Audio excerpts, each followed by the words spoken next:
Welcome to Authentic with Brazil 201. I'm your host, Brazil 201, and today we are here to talk about One Battle After Another, the movie that is clearly the frontrunner for Best Picture at the Oscars, probably going to win Best Director, specifically for a scene that happens at the end of the movie. And probably actually, there are four scenes alone or sequences in this movie alone that would give anyone the best, not just the best director nomination, but the best director win.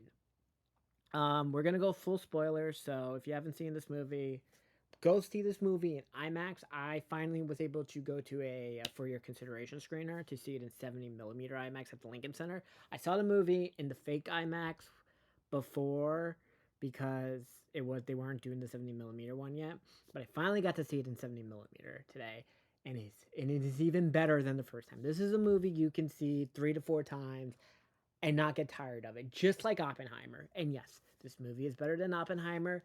Yes, this movie is better than A Complete Unknown. This movie is better than almost any Best Picture winner since The Social Network. And I can't even remember if The Social Network won Best Picture. But in terms of movies that have come out over the last decade or whenever The Social Network came in, this is slightly better than The Social Network. And yes, this is better than the first 2 hours of Oppenheimer, because I know we all don't really give a shit about that third hour of Oppenheimer. But this movie is phenomenal. So we're gonna start straight up into it. So the movie begins in what I assume is either the last year of the George W. Bush presidency or the first year of the Obama presidency, and we meet uh, Leonardo DiCaprio's character, Ghetto Pat Cahoon, and Perverta Beverly Hills. They're members of a far left revolutionary group called the French 75. And boy, this group is basically what Trump thinks Antifa is, with the type of organization they do. And obviously, real life Antifa is not organized, or the DSA, though, if Trump labeled the DSA as a hate group, I really won't be mad, because I really don't really give a shit what the blue hair vegans with pronouns in their bios have to say. But anyway, the movie, it starts with this far left revolutionary group. They're breaking out illegals from a detention center in California. Um, Perfida humiliates the leading command officer, played by Sean Penn. His name is Lockjaw. And for whatever reason, he becomes very sexually attracted with her. And then throughout what is assuming like this year time skip, like where we have a montage, first of all, Pat and Perfida become lovers and they fuck as the French 75 like carry out these attacks on offices, banks, and the power grid. Sean Penn, or Lockjaw, finally catches her while he's planting a bomb, but he lets her go after they have sex at a motel, which is, I guess, like that's rape or sexual assault, I guess. 9 months later, she gives birth, which is our first hint that Sean Penn is the father and not Leonardo DiCaprio. And Leonardo DiCaprio is able to pursue her to live as a family, and she abandons the family to continue her revolutionary activities. After there's a botched bank robbery, Lockjaw arranges for her to avoid prison in exchange for information about the French 75. She joins witness protection, and then Lockjaw is running this rogue special ops black ops, and he's just killing many of them. It's not even like arresting them, just straight up order to shoot and kill them on sight, and the others go on a run. Then Pat and the daughter Charlene are forced to live in hiding as as Bob and Willa Ferguson, right? So Charlene and Willa are the name of the daughter. Then Perfida escapes Lockjaw's custody and flees to Mexico. Then time skip. We are in present day 2024, 2025. They are living in a sanctuary city of Bacton Cross.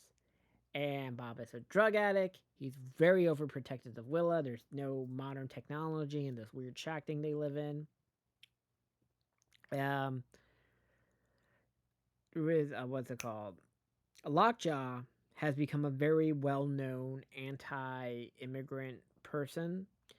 He's become a colonel, and he's invited to join what is a white nationalist group known as the Christmas Adventures Club, played by President Grant from Scandal and a bunch of other people. He learns about this, but what happens is Lockjaw has to cover up because the whole purpose is you're only allowed to bang whites. And he has to cover up the interracial relationship he had and the fact that he probably fathered an interracial baby because we see during this time skip he meets Leonardo DiCaprio's character and he's like, oh, mixed race baby. Uh, what's it called?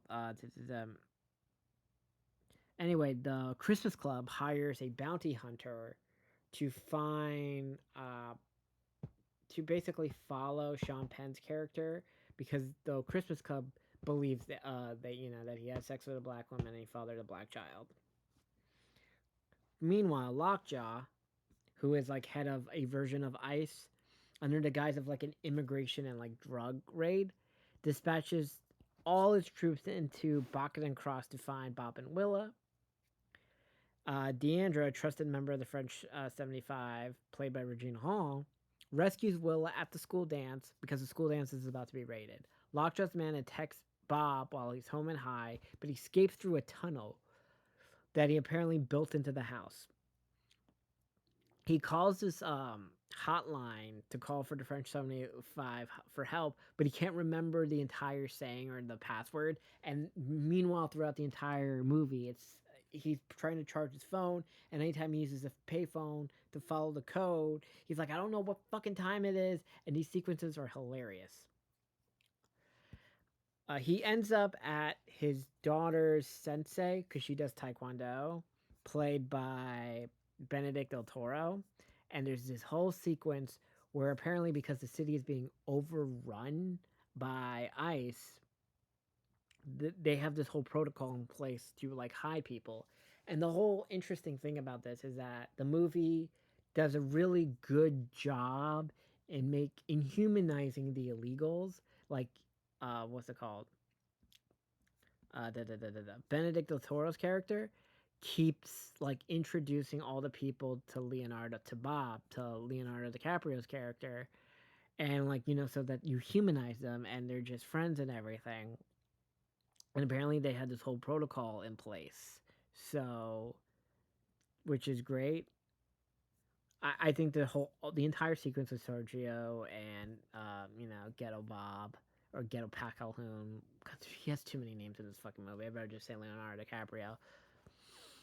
He evacuates a bunch of illegal immigrants through a hidden tunnel.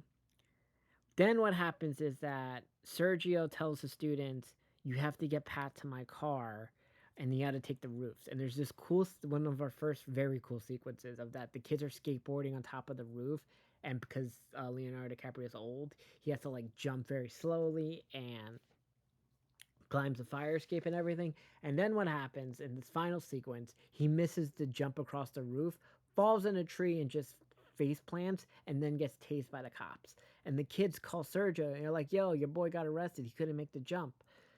And then we get this whole sequence is that, Sergio has people who are nurses and doctors be like, yo, you got to say you haven't gotten your insulin yet so you can go to the hospital. And the nurses let him go. And there's another sequence of escaping through the fire escape. And then Sergio picks him up. Amazing sequence. Then what happens is that the daughter has been in this nun convent at a hideout, but because she had an iPhone, Sean Penn was able to track her. He gets her, they raid the thing, everyone gets arrested. He does a DNA test. He sees that Willa is his daughter, and he's like, fuck. Then, for whatever reason, he can't kill his own daughter. And his hitman is like, I don't kill children. They get taken to the 1776, which is another like white nationalist bounty hunter situation. And then the Native American guy's like, oh, I can't let this go through with. He kills them all. Willa escapes. This is an entire sequence. Like, we're on her face for 3 minutes while she hears all these white nationalist people come in and out of this like trailer house thing.